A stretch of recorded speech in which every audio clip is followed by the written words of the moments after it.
Welcome to One More Thing. I was going to do it way more exciting. I think that was perfect. Yeah, Sarah told me I couldn't be woo, but I really am excited that we're back doing the podcast. It's been a minute, right? It's been a while. It's been a hot minute. Yeah, Ready to be back. I've missed it. Have you guys? I've missed it a lot. Yeah, I know the people have missed it because we've been getting contacts and calls and hey, Threats. Yeah, when's it coming back? When's it coming back? Well, guys, guess what? It's back. So we're excited. This is, however, going to be a change 'em up, shake 'em up kind of a deal. So it's not kind of the same format as it used to be. This is going to be a little bit different format starting this time. So What's it going to look like? Tell us what it's going to look like. Well, basically, we're just going to sit around and talk. I like it. Yeah, so we're going to talk about different things. This week, we're going to start off by doing a little recap. Let's recap why we've been gone so long. Basically, we had a summer break, right? Summer break. So I don't know if you can call it a break. Well, Ethan went to jail. It was a break. Busted. We were break Just for, kidding. what was it, like 3 months probably we haven't done? Hey, y'all say break. I had to go to 2 summer camps with middle schoolers. So tell us, it what depends what on, did you do it then? depends on Tell what you us think what of you break. did for the last 3 months. Well, for the last 3 months, we took kids to Super Summer, which was an awesome week, and we actually got to see 2 students come to Christ through that, so that was really awesome. And then we also had Mission Macon, which was just basically an opportunity for our youth students to go hear the gospel, but then actually go share it and pray with other people in a bunch of other communities. But didn't somebody believe in... My boy got saved that week too, so we were praising the Lord, enjoying that. So, it was a break, but when you're living life with a bunch of middle school boys for 2 whole weeks of the summer, that's half a month, man. Yeah. So, but yeah, other than that, we went to Texas for vacation, so that was a blast with the old family. And Little R&R. Yep. Relaxing. What does R&R mean? What does it mean? Oh, wait, you're a Relax pastor. and- No, you didn't even know. He's a pastor's kid, so he's used to the word sabbatical. Oh, sabbatical. Yeah. Oh. No, what does R&R mean, though? Do you not know this? I know it. He did. I know it. Come on, Ethan. Oh, my goodness. This is Rest terrible. and There you go. relaxation. There you go. Yeah. I just flipped. I was saying Yeah, relaxation that- first, so it's messing me up. Yeah, Yeah, I got you. I know what it You had is. some rest and R&R? I'm almost there. Sorry, I talk street, so not everybody gets You from the Springfield area? That's right. Yeah. Yeah. So What about you guys? Let's see. Well, you also had the convention. We did have the convention. We went to the Southern Baptist Convention together. That was a great time for us all. This year it was in Dallas. So you went to vacation in Texas. Yeah. And then you got to drive right back up. It was like a 2-week thing, man. I was in Texas. It was great. Yeah. So between like all the camps, all the conventions, all the vacation, man, you had a pretty packed deal, didn't Yeah, you? but it was a great time. Yeah. All right. What about you, man? What'd you do this I summer? took a lot of naps. Here we go. No, we went to the convention, had a little vacation, R&R. One of my highlights, though, I got to lead worship for our kids' camp that our association goes to here, and that was really fun, good experience. And just working a lot. Yeah. Getting a lot of stuff done behind the scenes, starting choir ministry here at the church, just doing all kinds of stuff. Yeah, that's fun. Washing windows, vacuuming, you name it. Yeah. I'm game. You've done it all. I'll do it. Yeah, and I'm in the same boat as you guys. We went to the convention in Dallas, learned a bunch of stuff about what's happening with the SBC. Went to the beach. You guys went with us to the beach, had a good time down there. Spent our 25th anniversary Hey, there we go. with Sarah. Went on a cruise with that. That was the first time we've been away from our kids in 25 years, basically. So that was an awesome time. I just want to cut in real quick here. We, our families vacation together, but me and Savannah, we were a little upset that we didn't get to go on your guys' anniversary trip. All right, well, I thought that was kind of weird. it was kind of weird. You felt left out on that, didn't you? Yeah, we can talk about it later. I feel like you're still holding that in. It's been a couple of weeks since then, and we might need to have a little counseling session afterwards. We probably should. Yeah, let's get that out. But we really have tried to think about. That's good to kind of just take a break, and try to just kind of get R&R, right? Mm-hmm. Just try to relax a little bit, try to rest and get prepared, because I love the fall. Oh yeah. Mm-hmm. And especially here at the church, because the fall really is a time for us to hit the ground running, and we've seen really an uptick in attendance, an uptick in participation. In fact, you were just telling us as we were sitting down about our Wednesday nights, right? Oh, yeah, like our our Wednesday nights. Yeah, Wednesday nights are pretty awesome. So, like, tell us what you just told us about, like, even just last night. So, I mean, we had a record Wednesday night last night. You know, we're over 150 people now on a Wednesday night, and that's crazy, you know? Sarah and I were talking this last night as we were going home, because you texted us, you know, the number and everything. We were like, this is crazy. So when we first got here, like 11 years ago or whatever, that was way over the church morning attendance. Wow. Yeah. And now we're having that on Wednesday night. So I can remember Wednesday night here, I would just be the one preaching, and I would have like 10 people. You Yeah. know, so it was like, that was the Wednesday, and Sarah would have like 3. Well, let's talk about Wednesday night a little more. All right. What does Wednesday night offer for people? Yeah, it's really, I think what we do now is really cool, because it's really discipleship is Yeah. really what it is. We have discipleship opportunities. Have a ladies group. Your wife Savannah teaches that, and I think they're going right now through, is it the Proverbs? I believe so. Yeah, so they're kind of going through a book on the Proverbs. I'm teaching just a general overview of the Bible so that you can kind of tell the story from Genesis to Revelation all the way through.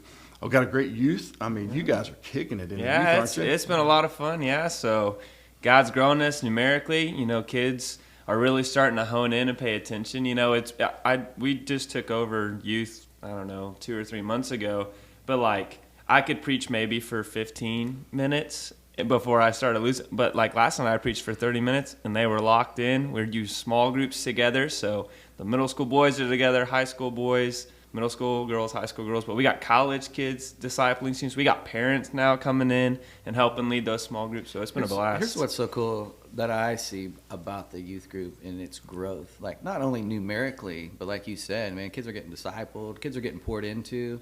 And what we used to see was, well, it's fall and softball's here and all these sports, and so these kids won't show up. But man, these kids come They're coming faithfully, an hour late. They'll show up just Yeah. because they want to be here, not because their parents are making them. Because some of them, their parents don't even go here, but they show up together, and it's just really cool. I love to see seeing that. them come in with their clothes. they got all their they junk got on. their- They're all sweaty. Yeah. They're dirty, but they're still like Yeah. they want to be here. So that really is awesome, man. So I love to We're see also that. doing a meal now, right? yeah. So I think that helps out a lot too. And let's say not just a meal, an excellent meal. Good food, yeah, I mean, good like, stuff. Molly's hooking us up, man, man. It's like great. a home cooked, delicious meal. Look, last night was amazing.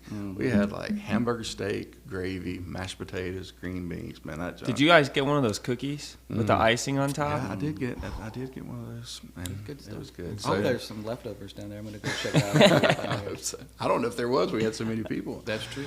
But it really was good. So I'm excited about our Wednesday nights. We always just want to encourage people, if they aren't involved in Wednesday night, we want to make sure that people come and be a part of that. But not only are Wednesday nights kicking, our Sundays mornings, those are huge growth opportunity as well. And then we just finished Romans. That was kind of a year-long sermon series. And now I kind of was nervous, but we jumped into Song of Solomon. You were scared to death. Yeah. You were nervous. Listen, I'm And a you- prude, y'all. And you still are nervous. I still am. Yeah, every week you like what? A combination of Song of Solomon and Jason talking. Like, we gotta make sure everything's gonna be. The only thing I It's requested a of personal Jason problem. when he said he was going to do it is just don't miss any weeks this sermon series. Like you need to be here Oh, for yeah, 'cause all of them, yeah. Nobody got time for that. Yeah. I really I want to tell the people some of the things that we had to go through. Like one of the things we always do is like do a sermon bumper, right? Like kind of have a little video kind of time to get the worship team off and let me come on and all this kind of stuff. And it's always fun to kind of shop those around looking, let's do this, let's do that. So I always try to pick some out and I send it out to the team, let them weave those. Everyone I sent out, Travis would like, nope, not doing it, ain't gonna happen. And I'm like, come on, man. It's like I was really sad that you wouldn't do it. And all simply because it might have had the word sex in it. Bad words. And so it would be like, marriage, sex, and the gospel. And he'd be like, nope, it has that word. Yeah. Old school, baby.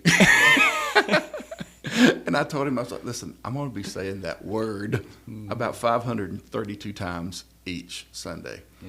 And he just said, well, he just, la, la, la, la.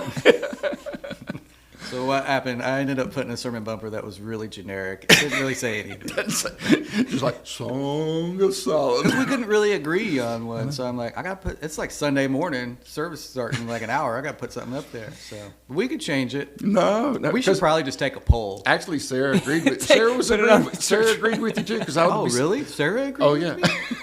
Crazy. Who would have thought? I would send them to Sarah too. She was like, "No, we can't do that." I'm like, golly, what in the world? It's not like that. But anyway, Listen, there's a lot of little factors. You just got to make sure, and I think we do a good job anyway. But like the things that we do here at First Baptist are done right, professional. There's a lot of thought into everything. Everything, that even the we do. graphics. Even the graphics. Yes. Like everything. That's right. And that's important, I think. So let's talk a little bit about the new series. You were a little nervous. I was. Yeah. So what about the first week? Man, it was so good, actually. Yeah. It was really good. And I'll sway a little bit here, but when we have our life groups, most of the life groups that meet outside of the church throughout the week or even at the church go through a recap of the sermon. Mm-hmm. And man, it's just been really good. Yeah. I sat through our own life group and got to lead it, but also before that sat through another life group that meets here at the church on Sunday evening and got to sit in for a little bit and listen. And it was just like really good. Yeah. I was like, oh, okay. Yeah. Song of Solomon does have some things we can use in our lives and our marriages and to grow closer to the Lord, because all scripture is inspired by God and is profitable. That's right. That's right. That's why I started off with that verse. So good. So that everybody would be like, hey. Maybe use that again this week, depending on what section of Song of Solomon you're at. Listen, I think you're going to be okay this week as well. I think you're going to be. You have to breathe a little bit. You're not going to be sweating this week either. Okay, So you got it. no worries. I think it'll be good. And here's the thing too, like people really seem to enjoy it. I hope so. Not just me. Like I think everybody. I got think so. Yeah. it was good. So what about you're a younger group, you're a younger crowd. So tell us a little bit about your viewpoint and what you think like the younger crowd. No, I think you did a great job last week just talking about our culture and our world is constantly talking, whether it's sex, sorry Travis, or marriages or relationships, and the church hasn't done a good job of saying, well, this is a biblical standard. This is what God created, and it's a good thing in the right context. And so, I thought, like kind of going off him with our life group for young married couples, it was really good for our marriages. Like, this is the character I should have as a husband. Am I living in a way that's pleasing to my wife? But even like when it comes to college students, that I get to work with, is a lot of them have talked like, how do we know who's the right one? How do we know, that this is a person God's leading me towards marriage with? And it's, well, do they have those characteristics of a godly man or a godly woman? Yeah. Do they love Christ more than they love you? And I think is going to answer a lot of those questions, which, in college, I tell them, don't mess around. If they love Jesus, they love his church, and they love you sacrificially, don't jack around with it, right? So I think it's good for them. And then even with our youth kids, being able to stand firm in your faith, what's right and what's wrong, like knowing the difference so that you can be a light to the world. And I think, like you said, though, like as Christians, like if we're living out those characteristics, it impacts our relationship with Christ too. So, even in discipleship, it's good for marriage and stuff, but it's even for our own walk with Christ. Are we pursuing Christ? Do we desire Christ? Are we strengthening our relationship with him too? I think it'll be great for everybody. Yeah, so one of the interesting things I found out while we were studying that, it was actually the original intent writing this book was to the young virgins of Jerusalem. So it's written to the young girls. So it's not written necessarily to old married couples. It was written to young people to show them what a good marriage looked like. It was interesting. So why. So Sarah's dad actually listened to, found out we were preaching through Song of Solomon, and he just made the comment. He was like, didn't Solomon have a billion billion wives? Like, why is this guy, giving us this kind of information? And I guess their church was even talking about like deacons and that kind of stuff. He's like, Solomon couldn't even be a deacon. Yeah. And here he is trying to tell us, what a good marriage looks like. And I was like, well, I tried. And Sarah obviously didn't get to listen to the sermon. I was like, well, I actually addressed that. So this was at the beginning. This was his first. This is where he started off. His first marriage, what a good marriage looks like. And then he chased, basically sex. He chased, things trying to fulfill. And at the end, he wrote Ecclesiastes and said, none of that fulfilled me. And, this is what a perfect one looks like. Hopefully, we will see a little bit more of that and be fulfilled in that.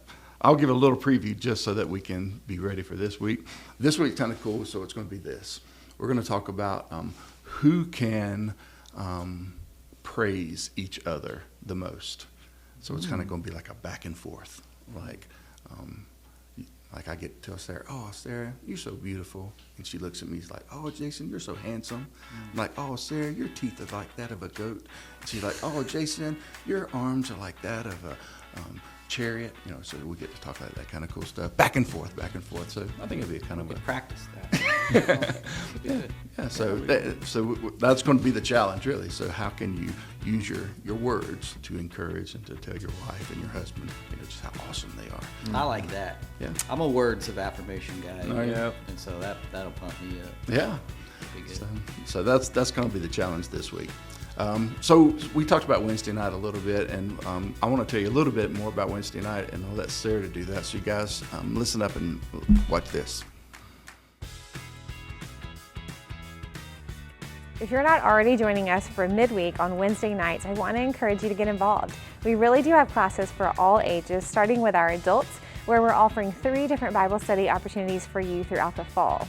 If you have a teenager, our youth group is doing some amazing things as Ethan walks them through the Bible and shows them how to apply that to strengthen their walk with Christ. And last but not least, our kids, we have some incredible lessons that are age appropriate, designed just for them to teach them more about Jesus and more about the Bible. Also, a new addition this fall is that we offer midweek meals. Those happen beginning at 5:15 every week, and there's a sign-up link where you can get plugged in and signed up to be a part of that. But don't forget, mark your calendars. Let us help you get through the week by joining us every Wednesday night for midweek right here at First Baptist. All right, well, welcome back. We're talking about Song of Solomon, and I really wanted to do this because I think it was important to teach, especially our young people, why it was important to get married and try to seek after a godly man. And really, it was interesting, and I think the timing of all this is just God's hand, obviously, I think. But I was a fan of Charlie Kirk. I was a fan of him. I would always listen to him speak. I would follow his podcast, listen to him about every day as well. And one of his famous, sayings that he would always say is, hey, get married, have kids, and leave a legacy. Mm-hmm. That was one of the things he promoted all the time. So I think that goes really well with Song of Solomon. But as you guys know, that's kind of been in the news, kind of been happening here in the last couple of weeks, is his murder, his assassination, and the impact, I think, that has had, not just in culture, but even locally. I know I've got 2 older kids. I've got one in just graduated college, got one that's a senior in high school, and both of my older boys, have talked to me about him and the impact that he made. And I think your oldest girl talked to you about it as well. So what have you heard, or what kind of impact, or what do you think this has done culturally with the whole Charlie Kirk thing? Well, I think culturally, I don't think his assassination has hindered his message. If anything, I feel like it's out there even more. And so even personally, I feel charged to be more bold in my faith, right? It's easy for Christians to just kind of turn a blind eye, or, oh, well, I'm not going to say anything, or that kind of thing. But for me, you know, I definitely feel like, bad words here, but I'm pumped up to like spread the gospel, to show my biblical worldview just in my everyday life more than I ever have before. Right. And I think these kids feel that same way too. Yeah, for me, I think it was kind of a wake-up call, because I think in America, as Christians, like, we haven't struggled at all. We have freedom of speech now, you know, but I won't get into that. But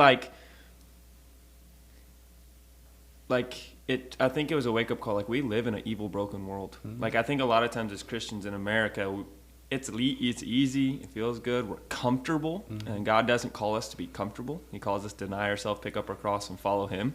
And so I think for me, it was like a wake-up call. It was like, no, that's what it looks like to follow Jesus. Right. You know, you live boldly for Him. You speak the truth even when people don't like it. But you do it like He did, in a loving way, right? He didn't go to pick a fight. He went to reach people with the gospel. Like, I heard one of the speakers said, like, I hate my opponent. And he's like, Charlie never hated his opponent. Yeah. He wanted them to come to know Christ, because that's where joy and peace and gladness is found. And so, you know, for me, it was kind of like a wake-up call, yes, to live boldly for my faith. And I agree completely with you, and I felt that. But it was also like, I'm ready for heaven. Like this world is broken. This world is evil, but Jesus is one. And so just reminding myself of that, of, you know, we have to live on mission for Him and not to be comfortable. I mean, yeah, like, it helped put things into perspective, yes, like what they actually are. Yeah, I think a lot of times when people maybe heard him or knew him, they were like, "Oh, he's in politics, or he's trying to get people to vote, or that." But really, and of course, if you heard, yes, that's what he did, but he did it through the eyes of the gospel. So I think that was a great lesson for everybody. You know, that whatever you do, whatever your vocation is, you know, you can use your vocation for the glory of God. Absolutely. For use the gospel in your vocation. Yes. Even in, nobody would ever think that in politics you can use the gospel, and yet that's exactly what he did, and was successful at it. Yeah, he was. So, in fact, you know, I heard J.D. Vance, our vice president or whatever, he actually made the comment that, you know, he was always careful to speak about his relationship with the Lord because of politics. And Charlie kind of showed him, I guess, in the way he lived, how more vocal you could be and should be. Yeah. And I think that's true even when I'm speaking, you know, just to people listening to our podcast right now, our church members, you know, whatever vocation you have, you know, wherever you're working, if it's in a school or if it's in a ATSU or if you're, you know, behind us at True, wherever you're working, you can be a bright light. You can be vocal, like you said. You can be bold with the gospel. Absolutely. You know, and use your vocation just as a tool, really, as a tool to share the gospel, and really don't be scared, and allow God to work through you. Absolutely. And I loved what I can't remember the guy's name. It was during the funeral, and it was like his mentor, and he rallied off so many things like Charlie Kirk is not in heaven because he was a great husband, but he was. Like, he was a good husband. Or Charlie Kirk isn't in heaven because he shared the gospel on campuses. Or Charlie Kirk isn't in heaven because of just all of these like really good things that he did. He says Charlie Kirk is in heaven because Jesus died on the cross for him. Sure. He trusted in him. And so I think, you know, whether you are, like you said, a teacher or work at the factory, or you're a cop, or, you know, you're a school teacher, having that mindset that we're secure because of Christ, so then we can go live bold like he did, because we know we're confident in the Lord. Yes. So again, Sarah didn't even really know much about him. I don't think she ever watched him, but she began watching, she began listening, and that kind of thing. And she was even like, wow, you know, just listening to him, you know, no matter if he, maybe at the college there was a person who was maybe transgender, you know, and he would answer that. And the way he would answer, like you said, he would answer in a way that, listen, I care for you. And the reason I don't want you to keep living the way you're living is because that's not the best for you. Yeah. That God actually has another plan for you. So for us, it's even trying to think, we don't just let people do their own thing, because that's not the best for them. The best is for them to follow the Lord. Yeah. And so when we don't, speak up and we just let people live however they want to live, basically we're saying, we don't care if you go to hell. Well, and I've always used the illustration with like our students, like if you're a doctor and someone walks into your office and you do the scan and it comes out they have cancer, and they're waiting for you to come back in and tell them, is it negative or positive that they have cancer? A good doctor, knowing that this conversation is going to be hard, people are going to break down in tears, it's going to radically impact their life, they're going to go in there and tell them, you have cancer and this is the steps that you need to do to treat it. Right? We would think that's a good doctor. A bad doctor who wants to avoid that confrontation, who doesn't want to hurt their feelings, right? If they don't go, they're going to let them die because the cancer is killing them. But how often do we as Christians, we don't want to be confrontational. We're scared to hurt someone's feelings. We're like that bad doctor. And so Charlie Kirk was a good doctor. Yeah. He went and told people the truth. And I think it's a good reminder for all of us. Yeah, and I guess in closing, for me, I think one of the best things I saw as well was just our government. I was really amazed at some of the gospel presentations I heard. Yeah. From people who probably have never even said, I don't know, for all I know, at least publicly, never voiced the gospel that I've heard. And I heard some of the clearest gospel messages, from a Secretary of State. Marco Rubio gave a great gospel presentation, I thought. And so just hearing some of those, made me realize, like, wow, we can have an impact. Yes. We should have an impact. So my challenge to everybody out there, have an impact. Let's just don't sit back. Use this as a way to encourage you, challenge you. And if you have any questions or thoughts, come see us. This is the new format. We're going to kind of just sit around and visit and talk and have a good time. Hope you liked it. If you did, share this, like it, subscribe to us, and we'll see you guys next week, right? All right, thanks for coming.